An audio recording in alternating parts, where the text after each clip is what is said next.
समय की बात है, भगवान गौतम बुद्ध अपने शिष्यों के साथ बैठे हुए थे और उन्हें उपदेश दे रहे थे। तब उन्होंने अपने शिष्यों से कहा, क्रोध इंसान का सबसे बड़ा दुश्मन है। क्रोध करने वाला व्यक्ति खुद को हानि पहुंचाता ही है, लेकिन दूसरों को भी हानि पहुंचाता है। वह प्रतिशोध की आग में जलता है और अपने जीवन को बर्बाद करता है।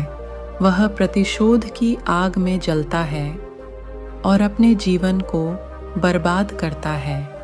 उनके उपदेश खत्म हो जाने के बाद उनके शिष्यों में से एक शिष्य खड़ा होता है और उसे बोलता है, तू एक ढोंगी है।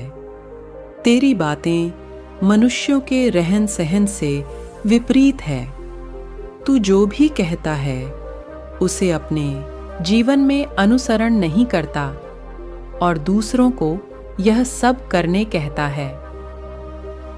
जब उसका वह शिष्य गौतम बुद्ध को उल्टी सीधी बातें कह रहा था, तब गौतम बुद्ध ने कोई प्रतिक्रिया नहीं दी और वे शांत बैठे थे।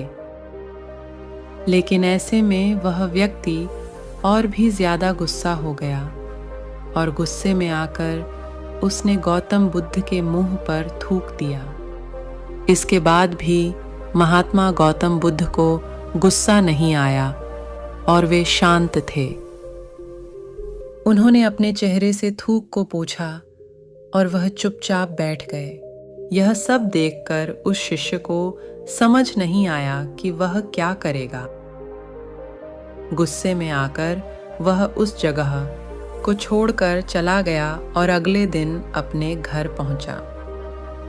जैसे ही वह अपने घर पहुंचा, तब तक उसका दिमाग शांत हो चुका था।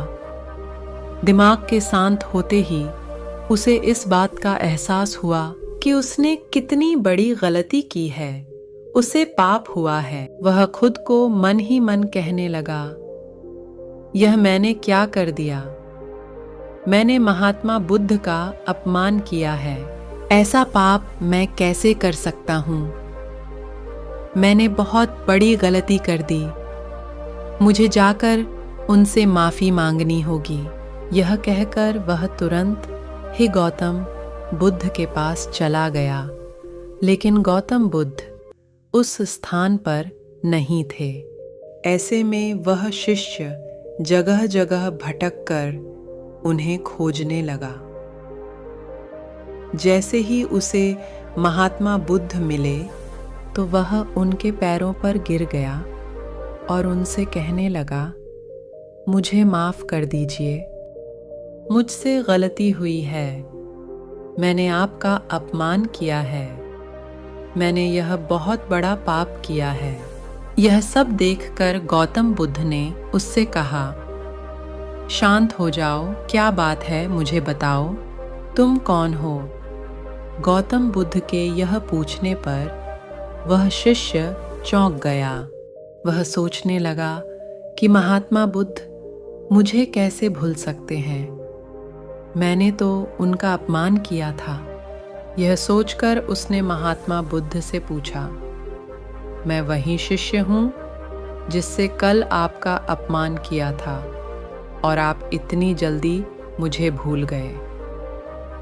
महात्मा बुद्ध ने उस शिष्य से कहा, हमें कल की बातों को कल में ही छोड़ देना चाहिए। वह अच्छा हो या बुरा, उसके बारे में बार बार विचार नहीं करना चाहिए। मैं बीती हुई बातों को पीछे छोड़कर आगे चलता हूँ और ऐसा ही हम सबको भी करना चाहिए। महात्मा बुद्ध ने उस शिष्य से कहा। महात्मा बुद्ध की यह बातें सुनकर वह शिष्य और भी ज्यादा प्रभावित हुआ और उनसे बोला, मैं आज से आपकी हर बातों को माना करूंगा। गौतम बुद्ध अपने शिष्यों के साथ एक सफर पर थे। सफर में चलते चलते बुद्ध को प्यास लगी तो उन्होंने अपने एक शिष्य से कहा कि जाओ जाकर मेरे लिए पीने का पानी लेकर आओ। अब ऐसे में उस शिष्य ने आसपास देखा तो कहीं कोई पानी का स्रोत नहीं मिला, लेकिन उसने और कोशिश की तो रास्ते में उसे एक पानी का स्रोत मिला। वहां उसने देखा कि कुछ लोग उस पानी के स्रोत में कपड़े धो रहे हैं, और तभी वहां से एक बैलगाड़ी उस पानी के स्रोत के ऊपर से गुजर गया। ऐसे में वहां का पूरा पानी गंदा हो गया और उसमें मिट्टी भर गया। फिर उसने सोचा कि इस गंदे पानी को, मिट्टी से भरे हुए पानी को मैं बुद्ध के लिए कैसे लेकर जा सकता हूँ। तो वह खाली हाथ ही वापस चला गया और गौतम बुद्ध से जाकर यह बात बताई। बुद्ध ने कहा कि ठीक है, हम सब यहाँ इस बड़े से पेड़ की छाया में बैठकर आराम करते हैं।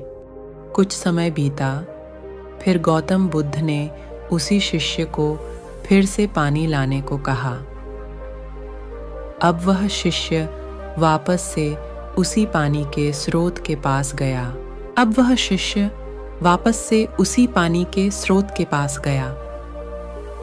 वहां जाकर उसने देखा कि वह पानी बिल्कुल साफ था और पीने योग्य था।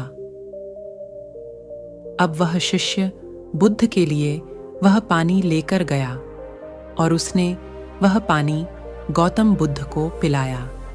बुद्ध ने सबको यह बात बताई कि जिस तरह से पानी में कीचड़ मिट्टी फैल गई थी और वह पानी वापस से साफ हो गया, उसी तरह से हमारा मस्तिष्क भी है। जब हमारा मस्तिष्क अशांत हो तब उसे वक्त देकर उसे शांत करो। हमारा मस्तिष्क भी थोड़े समय के बाद शांत जरूर होगा। अशांत मस्तिष्क से कोई भी निर्णय नहीं लेना चाहिए। बस हमें करना यह है कि हमें अपने मस्तिष्क को थोड़ी देर तक शांत रखना है, जिससे कि हम अच्छे फैसले ले सकते हैं।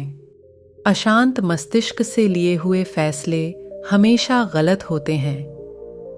हमें हमेशा शांत मस्तिष्क के साथ ही कोई निर्णय लेना चाहिए, जिससे कि गलतियां होने की गुंजाइश कम हो जाती। ऐसी ही गौतम बुद्ध की कहानियां सुनने के लिए श्री माधवी चैनल को सब्सक्राइब कर लें, क्योंकि आपको ऐसी रोचक कहानियां देखने को मिलेगी